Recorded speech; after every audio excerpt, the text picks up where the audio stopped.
What is methamphetamine? Okay, well, methamphetamine is a powerful synthetic stimulant.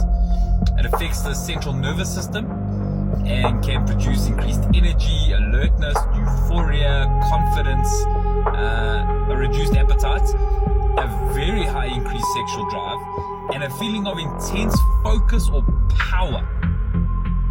In South Africa, illicit methamphetamine is commonly known as Tik. So if I do use that word, please know what I'm talking about. And the name and appearance of street products can vary, but the underlying drug is methamphetamine. And it's also important to, there's a distinction where methamphetamine is a drug. Tik is a street name for illicit methamphetamine products. Okay?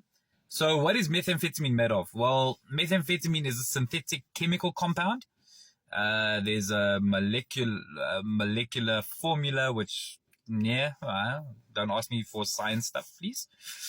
But unlike cocaine, which originates from a plant, methamphetamine is manufactured synthetically. Okay?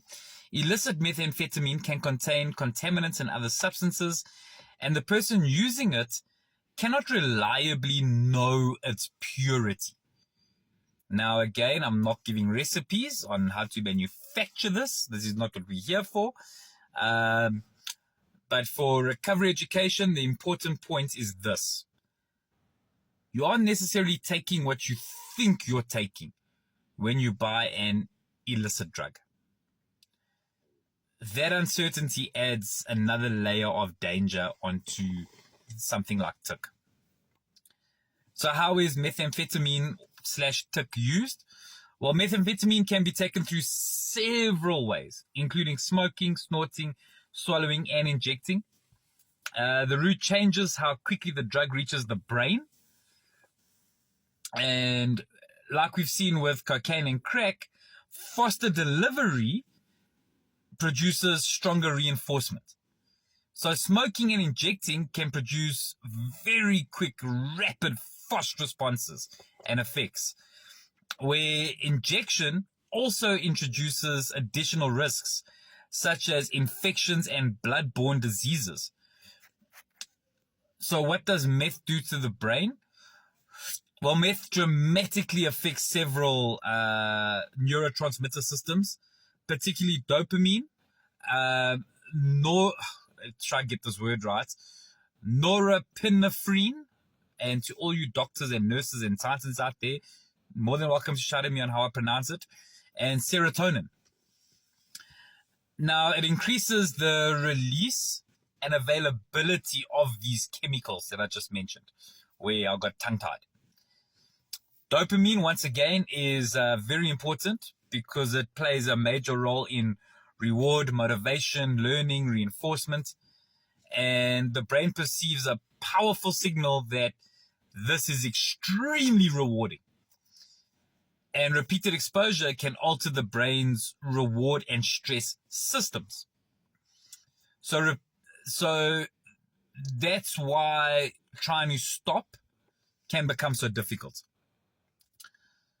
What does a meth high feel like? Well, a person can experience things like intense energy, euphoria, confidence, alertness, very talkative, increased concentration, reduced hunger, reduced need for sleep because you're on a drive, a high increased sexual drive. I did mention that already. And a person will feel like they can do anything. They might clean the house for the whole night. They might walk the whole night, go for a walk that lasts the entire night, talk for hours on end. They'll have enormous confidence. They'll feel very productive. And that can become part of the psychological trap with this drug. The danger of the productivity high that I just mentioned is that meth can make a person believe that the drug makes them better. And that's a very powerful belief. A person might think that they work harder when they're using, or they're more social, that they have more confidence, they don't need to sleep, they're more creative. But the drug eventually starts taking away the very things that the person believes it provides. You see, your sleep disappears, your relationship starts suffering, your judgment deteriorates, your physical health starts declining, your work performance will collapse. And the person becomes dependent on a chemical in order to feel capable of functioning. So why is meth so addictive? And I think I've just explained that. But let's talk a little bit more.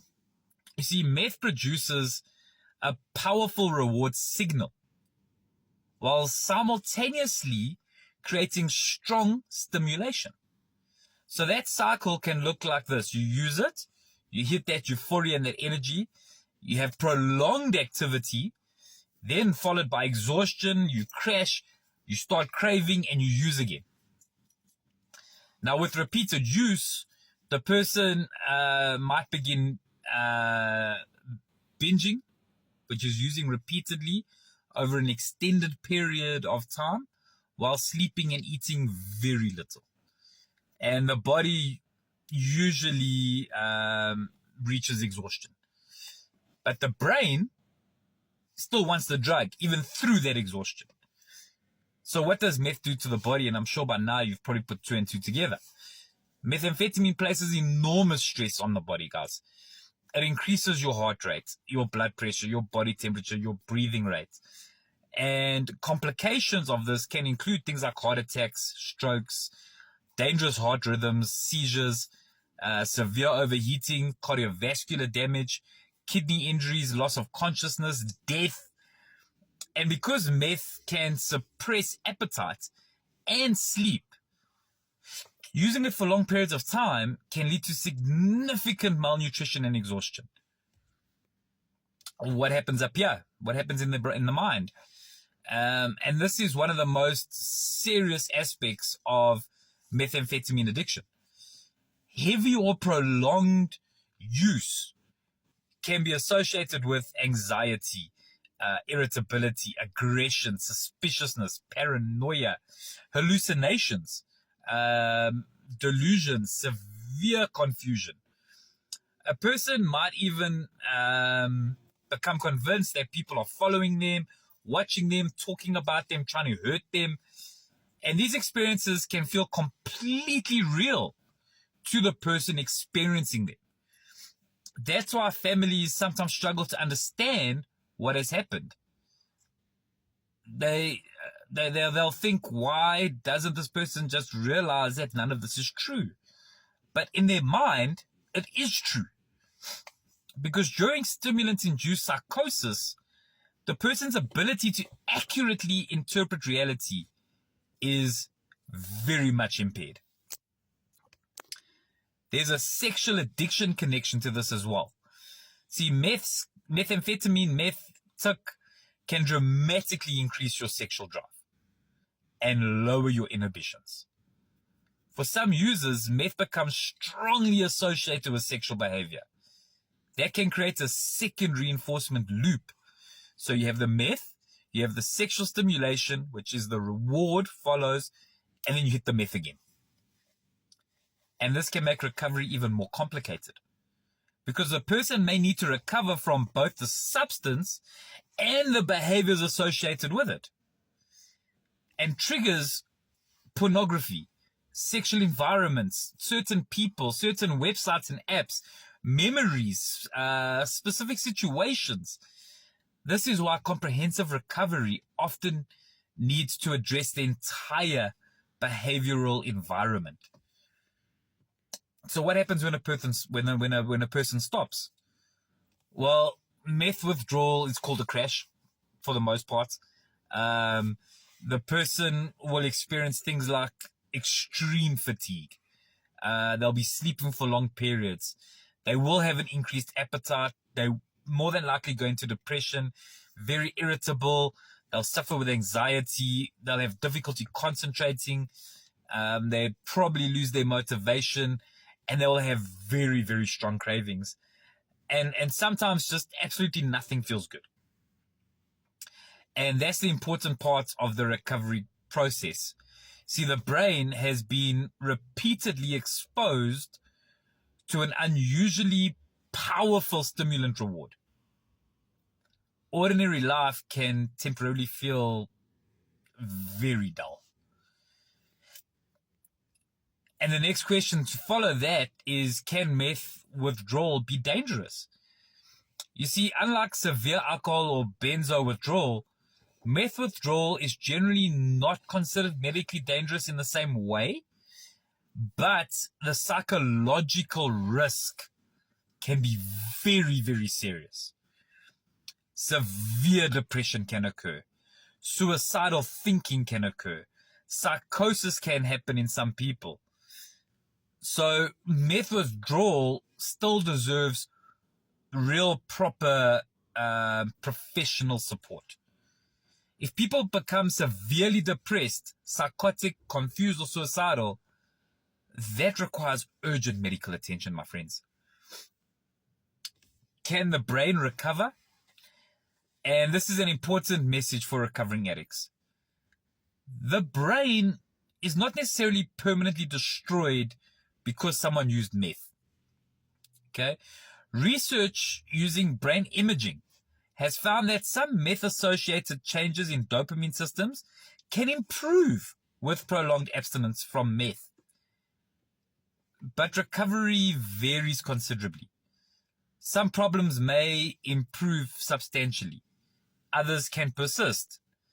The longer and heavier the use, the more complicated recovery can become. That's why early intervention really does matter. And then how difficult is the recovery?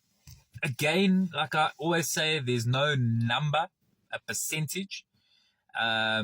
Recovery statistics depend heavily on how studies define recovery and which population that they're examining.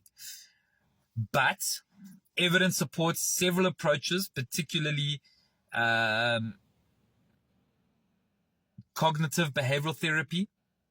That's one approach that they use, which is helping people identify their triggers, their thoughts, and their behavioral patterns.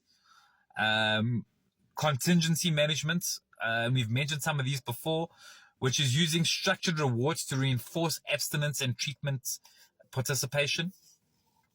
Then there's matrix-style approaches, which is structured programs combining behavioral therapy, education, support, and relapse prevention.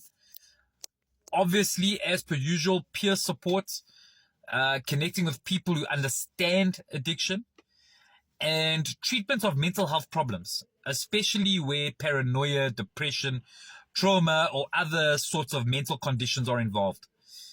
As far as I'm aware and as far as I can tell and see, there is no FDA-approved medication specifically established for treating methamphetamine, which makes behavioral treatment even more important. What is the relapse trap? Well, meth relapse can be extremely powerful because the person will often remember the energy that they had rather than the consequences. They remember staying awake all night. They remember the confidence. They remember the sexual intensity. They remember feeling unstoppable. But addiction, conveniently, as per usual, edits out the paranoia, the financial destruction, the weight loss, the broken relationships, the exhaustion, the fear, the shame, the psychosis, the days lost. And this is called romanticizing the addiction. And I've spoken about romanticizing the past many, many times. Recovery requires remembering the entire story, not just the highlight reel. So my recovery message here is that methamphetamine can make a person feel like they've discovered a shortcut to everything. Energy, confidence, productivity, pleasure, sex, excitement. But addiction eventually turns the shortcut into prison. The person starts using because they're tired. Then they use because they can't sleep. Then they use because they're depressed. Then they use because they're anxious. Then they use because they don't feel normal. eventually the drug that was supposed to give them energy becomes the reason they have no energy without it. The good news is that the brain can adapt. The body can recover. Relationships can be rebuilt. Purpose can return. And ordinary life can become rewarding again. See, but recovery requires patience. You can't spend months or years teaching your brain to chase meth and expect it to forget, to forget one lesson after one sober week. It doesn't work like that. It takes time. So my key takeaway, and what I'm going to finish with, is this. Methamphetamine doesn't simply make you energetic. It hijacks powerful reward stimulation systems in the brain. Recovery is not just getting meth out of your body. It is rebuilding. It's rebuilding sleep.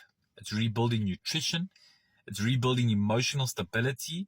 It's rebuilding relationships. It's rebuilding purpose and the ability to experience reward without the drug. So my question that I want to pose is this.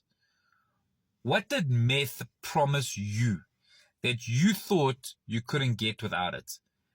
And what did it eventually take from you? I would love to hear from you. I have heard some answers from when I was in rehab, and please share if you feel that you want to. I'd love to hear from you. Tomorrow's talk, we're going to talk about amphetamines and prescription stimulants. This is going to be interesting. I love you guys.